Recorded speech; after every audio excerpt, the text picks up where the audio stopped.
Welcome to football Alchemist. ഈ ഒരു Arsenal side വല്ലാണ്ട് ഡിസപ്പോയിൻ്റ് ചെയ്യുന്നുണ്ട്. ഇതിലിപ്പോൾ ആർക്ക് ബ്ലെയിം കൊടുക്കണം എന്ന് വെച്ച് കഴിഞ്ഞാൽ മാനേജർക്ക് കൊടുക്കണം, പ്ലെയേഴ്സിന് കൊടുക്കണം, മാനേജ്മെൻറ്റിനും കൊടുക്കണം. എല്ലാവരും ഈക്വലി ബ്ലെയിം ഡിസേർവ് ചെയ്യുന്നുണ്ടെന്നുള്ളതാണ് എൻ്റെ ഒപ്പീനിയൻ. മാനേജർക്ക് ബ്ലെയിം കൊടുക്കേണ്ടത് ഈ ഒരു ടീമിന് ഒരല്പം അധികം ഡിഫെൻസീവ് മൈൻഡ് സെറ്റ് വന്നിട്ടുണ്ട്. അത് കളി കാണുമ്പോൾ ഭയങ്കര ക്ലിയറാണ്. ഡിഫെൻസീവ് മൈൻഡ് സെറ്റ് നല്ലതാണെന്ന് ചോദിച്ചു കഴിഞ്ഞാൽ ഓഫ് കോഴ്സ് നല്ലതാണ്. പക്ഷേ നിങ്ങൾക്ക് ജയിക്കാൻ ഗോളടിക്കും കൂടെ വേണം. ഇപ്പോൾ പ്രീമിയർ ലീഗിൽ കുറേ സിറ്റ് ബാക്ക് ചെയ്യുന്ന സൈഡുകളൊക്കെ ഉണ്ടായിരിക്കും.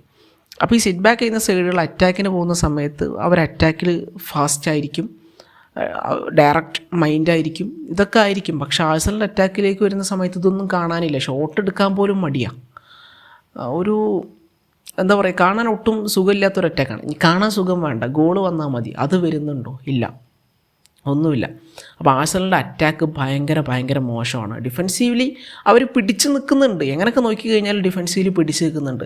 പിന്നെ അറ്റാക്കിൽ ഇങ്ങനെ താളം കിട്ടാതെ മിഡ്ഫീൽഡ് ഡോമിനേറ്റ് ചെയ്യാൻ പറ്റാതെ നിന്ന് കഴിഞ്ഞാൽ ഒരു ഗോൾ നമ്മൾ കൺസീഡ് ചെയ്യും. അത് സ്വാഭാവികമാണ്. ആ ഗോളാണ് അവരിന്നും കൺസീഡ് ചെയ്തത്. അതിൽ തോറ്റു പോവുകയും ചെയ്തു. അപ്പോൾ അതാണ് സംഭവിച്ചിട്ടുള്ളത്. വെസ്റ്റ് ഹാമിൻ്റെ സൈഡിലേക്ക് വരുന്ന സമയത്ത് വെസ്റ്റ് ഹാം അടിപൊളിയായിട്ട് കളിക്കുന്നുണ്ട്. ജെറാഡ് ബോവനാണ് അവരുടെ ക്യാപ്റ്റനാണ് അവർക്ക് വേണ്ടി ഗോൾ നേടുന്നത്. Through out the match Kudus കൊടുത്തൊരു ത്രെറ്റ് ഭീകരമായിരുന്നു. അവിടെ മൈൽസ് കെല്ലിക്ക് ഒരു റെഡ് കാർഡും കുഡൂസ് മേടിച്ചു കൊടുക്കുന്നുണ്ട്. അത് റെഡ് കാർഡ് തന്നെയായിരുന്നു. സംഭവം എന്താണെന്ന് വെച്ച് കഴിഞ്ഞാൽ സ്കെല്ലിക്ക് ബോൾ കിട്ടുന്നു, സ്കെല്ലിൻ്റെ അടുത്ത് ബോൾ വിൻ ചെയ്യുന്നു. കുഡൂസ് അതായിട്ട് മുന്നോട്ട് പോകാൻ വേണ്ടി ശ്രമിക്കുമ്പോൾ സ്കെല്ലി ഫൗൾ ചെയ്യാണ്. അവിടെ ഫൗളല്ലാതെ വേറെ ഓപ്ഷനൊന്നുമില്ല. അല്ലെങ്കിൽ ചിലപ്പോൾ ഫൗൾ ചെയ്തില്ലെങ്കിൽ അത് ചിലപ്പോൾ കുഡൂസ് അടിച്ച് പോസ്റ്റിലേക്ക് കയറ്റിയിട്ടുണ്ടായിരിക്കും, പറയാൻ വേണ്ടി പറ്റില്ല, ഹൈപ്പോത്തറ്റിക്കലാണ്. എനിവേ സ്കെല്ലി റെഡ് കാർഡ് കിട്ടി പുറത്തേക്ക് പോകുന്നു. അപ്പോൾ സ്കെല്ലി റെഡ് കാർഡ് കിട്ടി പുറത്തേക്ക് പോകുന്നതിന് മുമ്പേ ഒരു ഗോളിന് ആഴ്സണലിൻ്റെ ബാക്കിലാണ്. അപ്പോൾ 11 ആളെ വെച്ച് ചെയ്യാൻ പറ്റാത്തത് 10 ആളെ വെച്ചിട്ട് ആഴ്സണലിൽ ചെയ്യാൻ പറ്റുമോ? ഒരിക്കലും പറ്റില്ല. അപ്പോൾ അതാണ് അവസ്ഥ.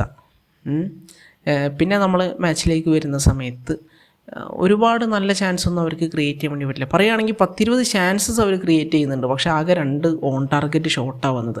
അതാണ് ഈ ആഴ്സണൽ ടീമിന് ഷോട്ട് എടുക്കാൻ ഭയങ്കര മടിയാണ്. ആ ടീമിൽ എനിക്ക് ഒന്നും കുറേ കൂടെ നന്നായിട്ട് ഷോട്ട് എടുത്തിട്ടുണ്ടായിരുന്ന സാക്കയും അതേപോലെ ട്രൊസാഡൊക്കെയാണ്. സാക്കപ്പം ഇല്ല. ട്രൊസാഡാണെങ്കിൽ ഷോട്ട് അങ്ങനെ കാര്യമായിട്ടൊന്നും എടുക്കുന്നില്ല പഴയ പോലെ. സോ അത് ഒരു പ്രശ്നമായിട്ട് നിൽക്കുകയാണ്. പിന്നെ എന്താ പറയുക, അവർക്ക് സ്ട്രൈക്കർ ഇല്ലാത്തത് വലിയൊരു പ്രശ്നമാണ്. അവിടെയാണ് നമ്മൾ മാനേജ്മെൻറ്റിനെ കുറ്റം പറയേണ്ടത്. എന്തുകൊണ്ട് ജനുവരിയിൽ വേണ്ട അഡീഷൻസ് നടത്തിയില്ല എന്നുള്ളത് ക്രോയിക്ക്. അപ്പോൾ നമ്മൾ നോക്കുകയാണെങ്കിൽ സ്ട്രൈക്കർ ഇല്ലാത്തതുകൊണ്ട് അവരവിടെ മിക്കൽ മെറീനോനാണ് കളിപ്പിക്കുന്നത്. മെറീനോ കഴിഞ്ഞ കളിയിൽ സ്ട്രൈക്കറായി കളിച്ച് 2 ഗോൾ അടിച്ചെന്നൊക്കെ ഉള്ളത് കാര്യമാണ്. പക്ഷേ ഒരു സ്ട്രൈക്കർ ഇപ്പോൾ മെറീനോനെ സ്ട്രൈക്കറാക്കുന്നത് എന്തുകൊണ്ടാണ്? ആൾക്ക് ഏരിയൽ ബോൾസ് കൃത്യമായിട്ട് അറ്റാക്ക് ചെയ്യാൻ പറ്റുന്നുള്ളതുകൊണ്ടാണ്, വേറൊന്നും ഉണ്ടായിട്ടല്ല. അപ്പം ഈ ഏരിയൽ ബോൾ അറ്റാക്ക് ചെയ്യാൻ പറ്റുക, ആ ബോൾ ഡോമിനേറ്റ് ചെയ്ത് അത് ഹെഡേഴ്സ് സ്കോർ ചെയ്യുക. അപ്പോൾ ഇത് മാത്രമല്ലല്ലോ ഒരു സ്ട്രൈക്കറുടെ ക്വാളിറ്റി. ഇപ്പോൾ മോഡേൺ ഡേ സിസ്റ്റത്തിൽ സ്ട്രൈക്കർക്ക് കുറേ പണികൾ ചെയ്യാനുണ്ട്. പ്രസ്സിങ് വൈസ് ആണെങ്കിലും of the ball movement, of the ball run, അതൊക്കെ മെറീനോനെ കൊണ്ട് മാസ്റ്റർ ചെയ്ത് എടുക്കാൻ വേണ്ടി പറ്റില്ല. ഇനിയിപ്പോൾ മെറീനോ അല്ലാതെ അവിടെ വേറൊരു ഓപ്ഷനില്ല. മെറീനോനെ ഇടല്ലാതെ വേറെ ഓപ്ഷനില്ല. അപ്പം മെറീനോനെ ഗതികേട്ട് കൊണ്ട് അവിടെ കളിപ്പിച്ച് പോവുകയാണ്. ആൻഡ് വേണ്ടത്ര ഔട്ട്പുട്ടൊന്നും മെറീനോൻ്റെ സൈഡിൽ നിന്ന് കിട്ടുന്നില്ല. അത് മെറീനോനെ ഒരിക്കലും കുറ്റം പറയാൻ വേണ്ടി പറ്റില്ല. അതാണ് ഇനിയിപ്പോൾ എനിക്ക് തോന്നുന്നു അക്കാഡമിയിൽ നിന്ന് വല്ല സ്ട്രൈക്കർമാരെയും കൊടുന്ന് കളിപ്പിക്കേണ്ടതായിട്ട് വരും. മെറീനോനെ കൊണ്ട് ആ പൊസിഷനിൽ പിടിച്ച് നിൽക്കാൻ പറ്റുമെന്ന് എനിക്ക് ഇന്നലത്തെ മാച്ചൊന്നും കണ്ടപ്പോൾ തോന്നുന്നില്ല. അത് ആളെ പറയാൻ പറ്റില്ല. കാരണം ഒരു മിഡ്ഫീൽഡർ ജോബും ഒരു സ്ട്രൈക്കറുടെ ജോബും എൻറ്റയർലി ഡിഫറെൻ്റ് ആണ്, on the ball and of the ball. Okay, അപ്പം അതാണ് അവസ്ഥ എന്ന് പറയുന്നത്. പിന്നെ ഇപ്പം എടുത്തു പറയാനായിട്ടുള്ള മറ്റൊരു പ്ലെയർ എന്ന് പറയുന്നത് ആരാണ്? ഒഡേഗാർഡാണ്. ഒഡേഗാർഡിൻ്റെ അടുത്തൊന്നും വലിയ രീതിക്കുള്ള പെർഫോമൻസ് കാണാൻ വേണ്ടി പറ്റുന്നില്ല, നിരാശപ്പെടുത്തുന്നുണ്ട്. Declan rice നിരാശപ്പെടുത്തുന്നുണ്ട്.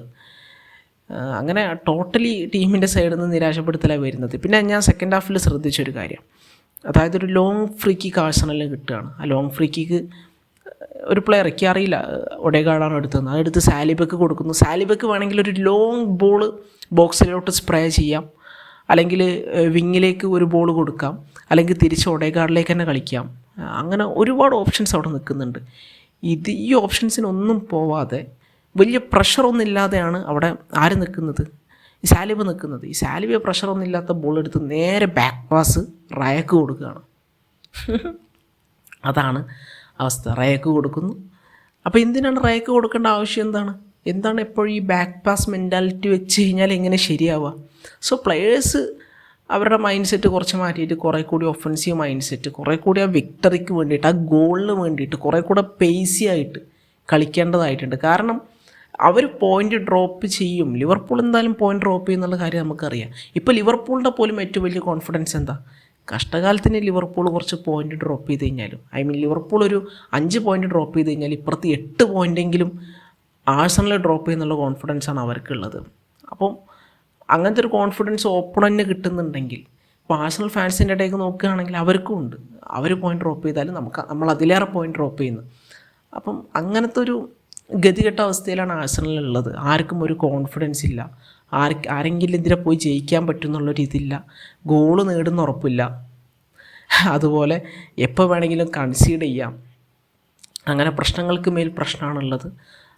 അവർക്ക് ഇപ്രാവശ്യം വേണമെങ്കിൽ പ്രീമിയർ ലീഗ് ട്രോഫി കയ്യിലൊതുക്കാനുള്ള അവസരം ഉണ്ടായിരുന്നു. ഇനി എത്രത്തോളം ഉണ്ടെന്ന് അറിയില്ല, പക്ഷെ മാത്തമാറ്റിക്കലി ഉണ്ട്. അതെങ്ങനെ അവർ ക്യാപിറ്റലൈസ് ചെയ്യും? അവർക്ക് ക്യാപിറ്റലൈസ് ചെയ്യാൻ വേണ്ടി പറ്റും? എനിക്ക് തോന്നുന്നില്ല. ഇത് ലിവർപൂളിന് വേണ്ടിയിട്ടുള്ള ട്രോഫിയാണെന്നാണ് എനിക്ക് തോന്നുന്നത്. നിലവിലുള്ള ആഴ്സണലിൻ്റെ അവസ്ഥ വെച്ചിട്ട് അവരൊരിക്കലും ക്യാപിറ്റലൈസ് ചെയ്യുമെന്ന് തോന്നുന്നില്ല. അപ്പം ഇതൊക്കെ തന്നെയാണ് ഇപ്പം ആഴ്സണൽ വേഴ്സസ് വെസ്റ്റ് ഹാം മാച്ചിനെ കുറിച്ച് പറയാനുള്ളത്. വെസ്റ്റ് ഹാം നന്നായിട്ട് കളിക്കുന്നുണ്ട്. അവരുടെ ഡിഫൻസൊക്കെ സൂപ്പറായിരുന്നു. അതിലിപ്പോൾ എടുത്തു പറയാനാണെങ്കിൽ കുഡൂസ് രക്ഷയില്ലാത്ത പെർഫോമൻസാണ് ത്രൂ ഔട്ട് ദ മാച്ച് കാഴ്ചവെച്ചിട്ടുള്ളത്. എഡ്സൺ അൽവാരസ് അടിപൊളിയായിട്ട് കളിക്കുന്നുണ്ട്. ആ ഒരു DM റോളിൽ നിന്നിട്ട് നല്ല രീതിക്ക് പണിയെടുക്കുന്നുണ്ട്. ഭയങ്കര തലവേദന ഓഡേഗാർഡിനൊക്കെ സംബന്ധിച്ചിടത്തോളം എഡ്സൺ അൽവാരസ് എന്ന് പറയുന്നത്. അങ്ങനെ ഒരു വെൽ ഡിസേർവിങ് വിക്ടറി, 1-0 വിക്ടറിയാണ് എമിറേറ്റ്സിൽ വന്നിട്ട് വെസ്റ്റ് ഹാം നേടുന്നത്. എമിറേറ്റ്സിൽ കഴിഞ്ഞ സീസണിലും 2-0 ആഴ്സണലിനെ വെസ്റ്റ് ഹാം അടിച്ചിട്ടുണ്ട്. സോ അവർ ഒരിക്കൽ കൂടി ചെയ്തു. ഇക്കുറി അവർ ഗ്രഹാം പോട്ടറിനെതിരെ ചെയ്തത്. ഗ്രഹാം പോട്ടർ മാനേജറായി നിൽക്കുകയാണ് ചെയ്തത്. വെസ്റ്റ് ഹാമിൻ്റെ മാനേജറായി നിൽക്കുക. എനിവേ അവർ 15ാം സ്ഥാനത്താണ് നിൽക്കുന്നത്, ആഴ്സണൽ 2ാം സ്ഥാനത്ത്. ഇനിയിപ്പോൾ സീസൺ അവസാനിക്കുമ്പോൾ ആരൊക്കെ എവിടെയൊക്കെ നിൽക്കും നമുക്ക് കണ്ടറിയാം. അപ്പോൾ ഇത്തരം കാര്യങ്ങളൊക്കെ തന്നെയാണ് പറയാനുള്ളത്. നിങ്ങളുടെ ഒപ്പീനിയൻസ് ഒക്കെ കമൻറ്റ് സെക്ഷനിൽ പറയാം. മറ്റൊരു വീഡിയോ ആയിട്ട് വീണ്ടും കാണാം. Thank you.